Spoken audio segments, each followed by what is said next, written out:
Ons lees volgens saam met Psalm 126. Julle is welkom om saam te bly volgens 126.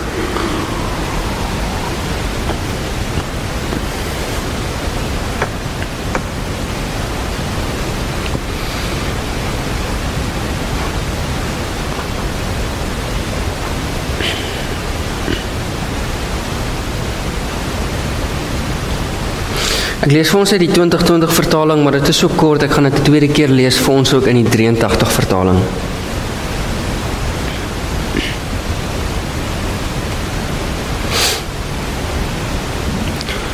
Een pelgrimslied.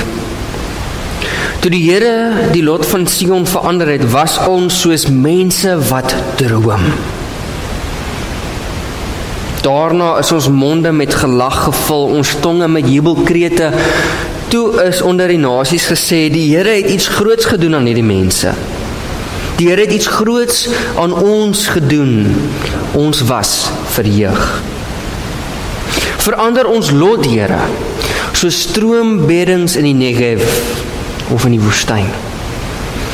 Die wat met trane saai, sal met jubelkrete maai. Die draer van die saadsak wat loop en huil, sal beslis terugkom met jubelkrete terwyl hy sy gerwe dra. Ek lees dit weer vir ons in die nuwe vertaling. Toe die Here die lot van Sion verander het, was dit vir ons soos 'n droom. Ons het gelag en gesing, onder die nasies het hulle gesê, die Here het groot dinge aan hierdie mense gedoen. Die Here het groot dinge aan ons gedoen, ons was bly. Verander ook nou ons lot, Here, soos u droë spruite in die suidland in waterstrome verander. Wie met trane saai, sal die oes met gejuig inbring. Al loop hy en huil terwyl hy die saadsak dra, hy kom juigend terug terwyl hy sy gerwe dra. Ons lees tot sover. Die Psalm wat ons lees vanoggend staan bekend as een van die pelgrimsliedere in die Psalms. Daar's omtrent 15 van hulle. En ons vermoed dat hierdie is van die bekendste liedere wat gesing was, terwyl pelgrims die uittog gemaak het van waar ook al hulle bly tot in Jerusalem. Nou, daar was verskeie feeste jaarliks in Jerusalem, tussen 3 en 5, ons is onseker presies hoeveel mense gegaan het vir watter feeste, maar ons weet een van die grootste feeste waarvoor mense gegaan het, was natuurlik die Pascha, wat Jesus dan ook in lydingstyd in Jerusalem self is. So hierdie 15 liedere het gedien as liedere om mense te bemoedig op die lang pad, maar dit het ook, het iets vasgevang van die storie van die Israeliete. Nou oor die oorsprong van die Psalm sukkel ons soms om ten diepste by die goeders uit te kom, want dit is donkie jare terug geskryf. Maar wanneer ons dit lees, vermoed ons dat die eerste helfte van die tekstgedeelte te doen het met die herinnering toe toe God die Israeliete gered het uit Egipte uit. So, die Here het hulle verlos, hulle nuwe mense gemaak en hulle het gejubel. Dit kan ook te doen wees met die tyd wat hulle in die beloofde land ingegaan het. So, hierdie goeie herinnering oor God wat die mense se lewens verander het op 'n ingrypende manier dat hulle nooit weer dieselfde is nie. Dat hulle oorgeloop het van vreugde. Maar dan in die tweede gedeelte sien ons en beleef ons dat iets het verander. So ons vermoed hierdie lied is geskryf in die tyd wat die Israeliete in ballingskap was. Dat hulle weggevoer was, weg uit hulle beloofde land. En so hierdie lied is geskryf om hulle te herinner aan die goeie goeders wat God gedoen het, maar ook as 'n gebed en 'n noodkreet dat die Here weer hulle kan verlos en red en goeie goed in hulle lewens kan doen. Nou toe ek hierdie tekstgedeelte lees hierdie week, is ek getrek na die tweede helfte van die gedeelte. Die gedeelte wat ons herinner dat soms is dinge nie goed in ons lewens nie. Soms gaan dinge moeilik. En ek dink baie van ons het al hoogtepunte en laagtepunte beleef in ons lewens. En dieselfde is waar vir ons geloofslewe.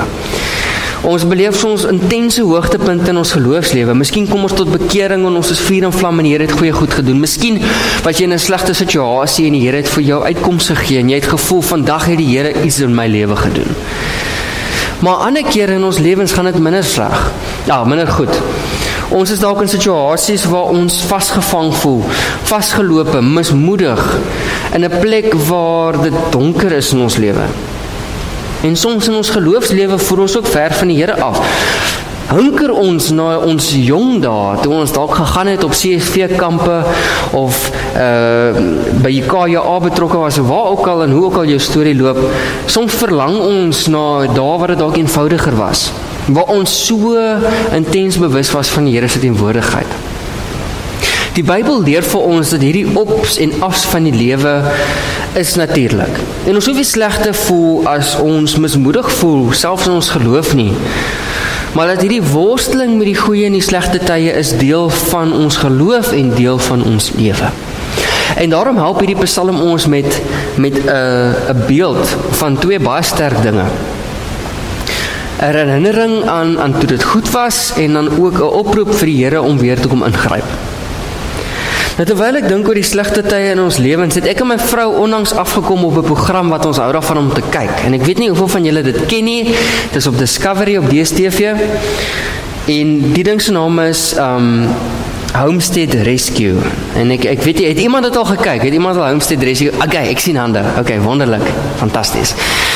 Dit is vir ons wonderlik om hierdie program te kyk. So vir die van julle wat dit nie ken nie, dis mense wat op 'n klein hoewe of op 'n stuk plot bly en baie kere het hierdie mense belaglike omstandighede waarbinne hulle bly. Hulle is heeltemal afhanklik normaalweg van die land waarop hulle bly. En vir een of ander rede het hierdie klein hoewe plaas ten gronde gegaan. Iets het gebeur wat die mense se lewens verander het. Dit was dalk 'n brand of dis dalk in die ene episode beere wat al die diere opeet. Dit kan enige iets wees. So die mense is in sak en as. Hulle weet nie meer wat om te doen nie. En dit gaan sleg. En dit is eintlik 'n saak van oorlewing vir die mense. Baie van hulle is baie arm en hulle is afhanklik van die land om te oorleef. En so skryf hulle in vir hierdie program. En so wat gebeur is, hierdie drie mense is 'n pa en 'n dogter en 'n seun. Hulle is die Reinies. En hulle is mense wat hulle hele lewe lank al op hulle eie homestead bly en weet wat dit beteken om te oorleef. Hulle kom van Alaska af, so die omstandighede is bitter erg. En so kom hierdie gesin en hulle kom vir 7 dae na hierdie mense wat in nood is. En in daai 7 dae doen hulle alles in hulle vermoë om hierdie mense weer te help om op hulle voete te staan. Te doen wat hulle kan om hulle te help om weer aan die gang te kom. Nou, vir die van julle wat al Extreme Makeover Home Edition gekyk het, sal dalk dink dit klink baie soos ietsie soos dit. Maar daar's 'n verskil. In die ander programme wat 'n mens kyk, kom iemand en hulle maak jou huis reg en tada, en dan soos los hulle jou weer. Die hele doel van hierdie program is om die mense op die plaas te help om te werk met wat hulle het. Om weer vir hulle selfvertroue te gee om die werk te doen wat hulle kan doen. En ja, om vir hulle te help om goed te bou of te help regmaak. Maar daai goed beteken niks as die mense wat daar bly nie dit kan gebruik en die vaardighede het om dit te kan benut nie. So die program het 'n groot fokus daarop dat hierdie mense kom en mense help om weer op hulle eie voete te staan en te werk van dit wat hulle reeds het. Om weer met vrymoedigheid en vertroue te kan floreer. So hoekom hierdie Psalm my daaraan laat dink het is, wanneer hulle kom by die plase, dan is hierdie mense van hulle is so te neergedruk, dit gaan so sleg op met hulle omstandighede, dat hulle het niks meer hoop nie. En is altyd vir my opvallend, na net 7 dae, wanneer hierdie gesin weer weggaan, dan kan jy sommer sien hoe die mense regop staan.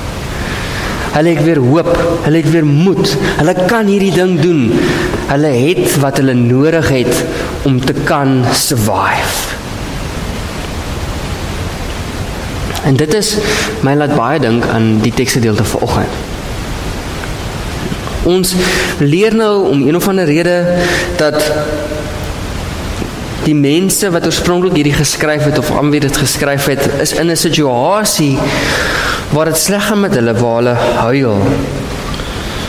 huil terwyl hulle besig is om te oorleef. Maar die Here, die teks herinner hulle aan baie belangrike waarheid dat die Here al voorheen daar was vir hulle. So ek het dit net al vinnig vir julle genoem. Die teksgedeelte is in 2 verdeel. So die eerste ene is 'n terugblik en om te onthou. Om te onthou wat die Here gedoen het. En onthou julle, ek het laasweek het ons spesifiek gepraat oor die onthou element daarvan toe ons Josua gelees het. Josua 4, né? Josua 4. Toe ons gepraat het oor die klipstapels. So die eerste gedeelte herinner ons dat, hier gaan ons deur 'n slegte tyd nou. Ons weet dit nou, dis die agtergrond van die teksgedeelte. So kom ons onthou wat het die Here al in ons lewens gedoen, en ek hou baie daarvan hoe in vers 3 die lied ons herinner, die Here het groot dinge in ons lewens gedoen. Dis nie iets wat betwis kan word nie, die Here het op 'n manier ons aangeraak en ons is verander. Dit is iets wat gebeur het. Dit is God wat ons verlos het. En dit het ons verander, het iets gedoen in ons lewens. En dit bring ons dan by die tweede gedeelte van die teks, wat gaan oor hernuwing. Dat ondanks die slegte situasie waar binne ons onsself beleef, dat daar hoop is. Die mense verlang na God se ingrype. En in hierdie teksgedeelte word dit vergelyk met 'n droë woestyn. So die woord wat ek gelees het, Negev, en die Suidland is die woord vir woestyn. Die Israeliete het nie 'n verskillende woord vir woestyn, en die Negev is 'n plek in die woestyn, dis al wat hulle geken het. So die beeld wat gebruik word hierso is soos 'n droë woestyn wat water kry. Droë beddings waar daar strome inloop. Nou, daar waar ek in die Karoo voorheen in die bediening was in Richmond, is daar baie riviertjies, maar die goed is droog die meeste van die tyd van die jaar. Maar wanneer die somertyd aanbreek en daar kom reënval, is dit die wonderlikste ding om te kyk hoe die water sy weg weer vind in hierdie droë beddings. Sien die beeld van 'n droë woestyn waar die waterstrome weer begin loop. Iets wat vernuwing, vreugde, energie, lewe bring in 'n hopelose situasie. En hierdie hernuwing word vasgevang presies in die beeld van iemand wat met 'n saadsak loop terwyl hy huil. Maar wat terugkom met die oes. Soms voel ons lewens ook droog en dor, asof daar geen uitkomste vir ons is nie, asof ons met 'n swaar saadsak op ons rug loop en ons beste te probeer doen om te oorleef. Maar die beeld wat ons kry in vanoggend se teks, en die beeld wat ons kry in lydingstyd, wanneer ons dink aan Christus se offer aan die kruis, is een van nuwe lewe en hernuwing. Die lied stop nie met die persoon wat huil met die saadsak op sy rug nie. Dit gaan aan om te sê dat later loop die persoon weer verby met die koringgerwe in sy of haar hand. Hierdie teksgedeelte praat van iets wat aan die kern is van wat dit beteken om 'n gelowige te wees, en dit is hoop. En dis nie die tipe hoop wat ons van praat, dat ons sê ons hoop daar's nie load shedding vandag nie, of ons loop dat dit môre gaan reën. Die hoop wat ons hierso van praat is iets wat vas is in die kern van wie God is en wat hy beteken vir ons lewens. Dit is iets wat gewortel is in die besef en die weet dat God het al kragtige dade gedoen in ons lewens. En dat al voel ons nou op ons laagste en op ons slegste, het ons hoop dat die Here hierdie situasie kan omdraai. Dis nie goedkoop nie, dis nie sommer so nie. Hoop is ook nie 'n korttermyn ding dat iets net vinnig gaan verander. Die hoop is die wete en die vertroue dat die Here deur die werking van die Heilige Gees met ons is. Dit is die hoop wat hierdie teksgedeelte vir ons bring, en dit is gewortel in wat God reeds gedoen het. En as jy dalk op 'n moedelose plek vanoggend sit en voel dat jy kan nie dink aan 'n tyd wat die Here alreeds iets in jou lewe gedoen het nie, dis ook oké, want die Here het reeds iets hier gedoen. Nog lank voordat jy gebore is, nog lank voordat jy nog 'n gedagte was, het die Here reeds iets groot gedoen vir jou. Niks kan dit wegvat nie. So as ons met hierdie boodskap met ons dra hierdie tyd van die jaar na oploop na Paasfees toe, wat beteken hierdie boodskap vir ons op 'n praktiese manier? Daarmee wil ek begin afsluit. Die eerste ding wat hierdie teks en boodskap vir ons mee help, is op 'n praktiese manier herinner dit ons dat ons moet terugkyk na wat God gedoen het. So wanneer ons deur moeilike tye gaan, is dit belangrik vir ons om nie vasgevang te word in die spiraal van negatiewe gedagtes nie, maar om onsself en mekaar te herinner aan wat God reeds in ons lewens gedoen het. Gaan sit en probeer dink en probeer mekaar herinner daaraan, wat het God reeds gedoen. Maar hierdie onthou bly nie net by onthou nie. Hierdie program wat ek nou van gepraat het, baie keer het die mense goeie herinneringe oor hoe dit gegaan het op die plaas, maar wanneer hierdie gesin daar opdaag op die plaas, staan hulle almal nie net te dink aan hoe mooi die dinge was in die verlede en pragtig nie. Nee, die onthou kan nie net stop daar nie. Ons onthou dat wat God al in ons lewens gedoen het, en daarom bid ons vir hernuwing. Om te bid vir hernuwing is om iets te doen. Om te bid vir hernuwing beteken dat ons God vertrou. Dat ek sê, Here, ek is in 'n situasie in my lewe waar ek nie weet wat om te doen nie, waar ek hopeloos voel, maar ek vertrou dat jy, my God, op wie ek vertrou dat jy iets kan doen. Hoekom? Want U het reeds al iets gedoen. Ek onthou nie net nie, maar ek bid vir hernuwing en uitkoms.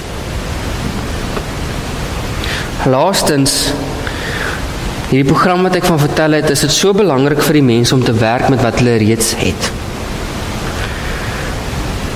En ons onthou wat God reeds in ons lewens gedoen het, daarom bid ons vir hernuwing, maar dan werk ons vanuit wat die Here nou reeds vir ons gegee het, en doen in ons lewens. Werk vanuit wat ons reeds het. Ons hoef nie 'n nuwe verlossingsplan te bedink nie. Ons hoef net die hoop en vreugde van Christus te omarm. Hierdie waarheid sê vir ons dat al huil ek, sal ek aanhou om my saadsak op te tel en te gaan saai. Dit wag op die Here om iets te doen in my lewe, maar ek werk met wat ek het. En baie kere in ons lewens, al voel dit moedeloos, en as daar nie uitkomste is nie, asof daar nie uitkomste is nie, ondanks dit, is daar steeds goed in ons lewens, wat ons hoop kan gee. Is daar oomblikke waar die Here met ons kan werk. So daarom wil ek julle uitnooi in hierdie week wat kom. Die Here staan met oop hande om ons uit te nooi. En wag vir ons om hom te vertrou. Dit is die Here se gebed vir elkeen van ons, dat ons nie net sal oorleef nie, maar dat ons sal floreer in ons lewens. Dat ons nie net met swaar saadsakke op ons lewe, op ons rug rondloop nie, maar dat ons 'n punt bereik wat ons kan hoop en weet dat die Here ons op 'n punt sal bring wat ons weer vreugde en hoop kan beleef. So of dit is by jou werk of in jou lewe of waar ook al dit mag wees wat jy dalk uitdaging beleef in jou lewe, wil ek vir jou herinner dat as jy deur 'n moeilike tyd gaan, dat die Here met jou is. Dat ons 'n oomblik dan moet neem om te onthou wat die Here reeds gedoen het, te bid vir hernuwing en te doen wat ons kan doen terwyl ons op die Here wag. Mag julle in die week wat kom bewus wees wat die Here al gedoen het in ons lewens. En ek bid ook dat as jy deur 'n moeilike tyd gaan, dat jy ook weer op 'n punt sal wees wat jy kan jubel en juig in die Here en soos iemand kan wees wat kan droom. Want om te droom sien 'n toekoms. En weet dat ons toekoms is veilig in die Here se hande. Amen. Ons sluit ons oë.